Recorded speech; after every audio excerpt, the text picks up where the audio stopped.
WUKY presents health news you can use. It's Dr. Greg Davis on medicine. It's that time of year where we often attend outdoor events and sometimes indoor events, and we don't think about the incredible infrastructure that is there in case we get injured or sick. Dr. Brian Adkins is a faculty member in the Department of Emergency Medicine at the UK College of Medicine, as well as medical director of UK Athletics Emergency Medical Services and chair-elect of the Event Medicine Division of the American College of Emergency Physicians. Brian, thank you so much for talking with me today. It is great to chat with you again. It's been a while. And we're in that late spring, early summer season now where all sorts of events are going on. Obviously, we just went through the Kentucky Derby. There's music festivals around town, and many of us don't think about the medical infrastructure of those types of events. What happens if we get injured? What happens if we get sick? That sort of thing. Can you talk to us a little bit about that? Sure. Well, Greg, thanks for having me on. I miss getting to see you. You're a consummate professional and professor, and we miss you at UK, and I'm glad to get to talk to you even if we're on the airwaves. Well, thank you, Brian. Same back at you. I miss you as well, and you are one of my go-to guys for whenever we need to talk about emergency medicine, and whether it's in a global context or specific to a subject such as this. You know, I think all sorts of things about environmental exposure. The weather's getting hot, or it's raining and it's humid, or there's stairs involved. You know, pretty much anything can happen, and you and colleagues try to anticipate the needs of potential event goers. Talk with us a little bit about that, if you would. Sure. Well, I guess, the event medicine is the word that we use to describe it. And it's always been my niche. It's within the field of emergency medicine. And I'm actually elected chair for the event medicine section of the American College of Emergency Physicians, and get to meet with some national leaders on that. And as you know, most people, unless they've fallen down the stairs, passed out, or had a problem at an event, they don't really know. But it really is a pretty great degree of medical infrastructure at large events, or should be, as it relates to the delivery, as it relates to these large events. As we just passed the Derby, the Derby's routinely close to 150,000 people, and I serve in a consulting role for the Derby.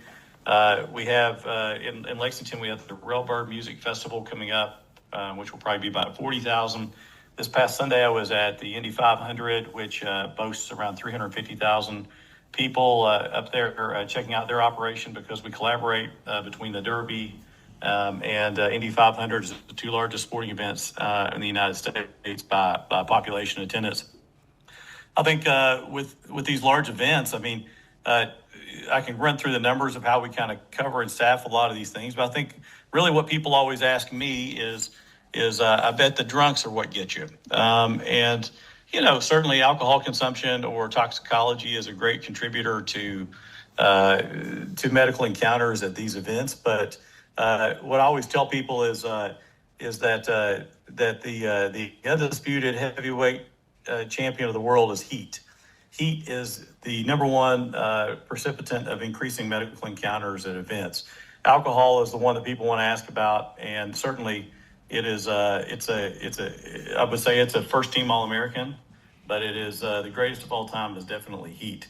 And so when we have these encounters this time of year, we have large medical teams and that have a specialization toward predicting these encounters, and work with the fire department, the police, in cases of the Derby, even with the Secret Service and other governmental agencies, DEA, et cetera, to predict what encounters might create medical or what events might create medical encounters. But I think this type of year, we're fortunate right now with regards to at the Indy 500, when I was there, it was 70 degrees and a little bit rainy.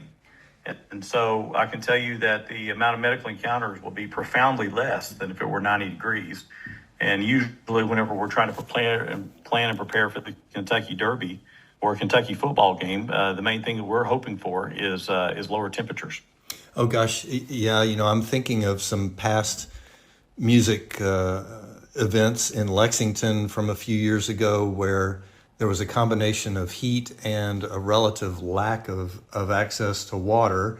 And I guess also, of course, many of our listeners will know that alcohol doesn't help if you're dehydrated. That can also cause some issues. And I wonder sometimes, Brian, not to get too granular on that issue, but sometimes porta potties, good bathrooms, that sort of thing are in short supply. So maybe one thing a person shouldn't do at one of these events is fluid restrict, because that can ultimately result in some problems.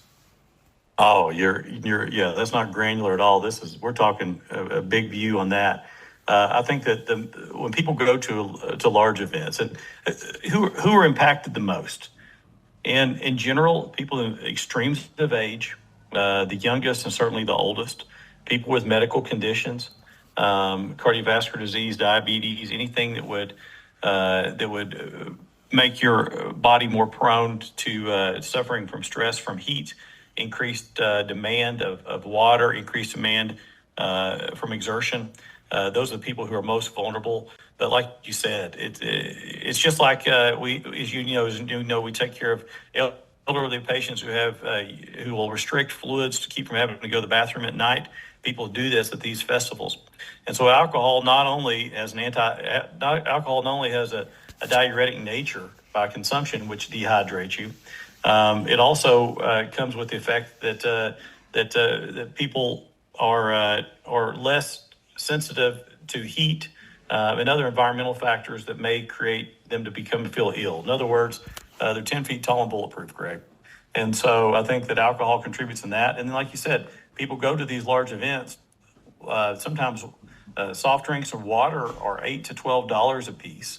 Porta potties are on the other side of the event or the grounds, and commonly are uncomfortable, especially if it's hot. And so people do fluid restrict, and that leads to probably our highest risk of medical encounters. Now, as you might imagine, certainly anytime you move tens of thousands or hundreds of thousands of people across any area, parking lot, grass, any terrain, the amount of falls can be staggering, as well as just people who don't usually mobilize, that don't really realize they have bad balance, don't really realize they get short of breath or get chest pain when they walk long distances.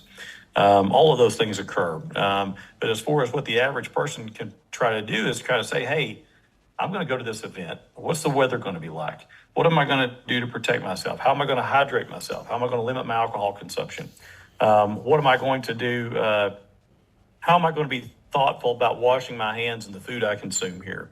But the other thing that people forget about is there are people who are relatively sedentary and immobile, and then when they go to these events, they park a great distance away, walk a couple of miles, and sometimes extreme weather, and over terrain, and try to take shortcuts. I mean, I could give you a list of the things where people have tried to even take a shortcut and have tripped and fallen.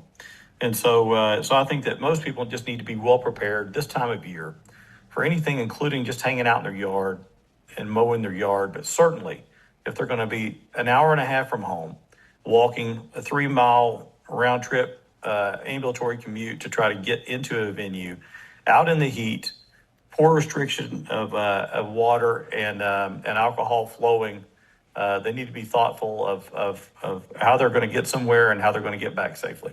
Well, absolutely. And I was thinking also of sun protection, that sort of thing, which, we've all known since we were kids, but sometimes in the excitement of the moment, maybe we forget about that. And I would assume, and we all know what happens when you assume, but I would assume sunburn plays a big role in some of the folks that need to seek medical attention as well.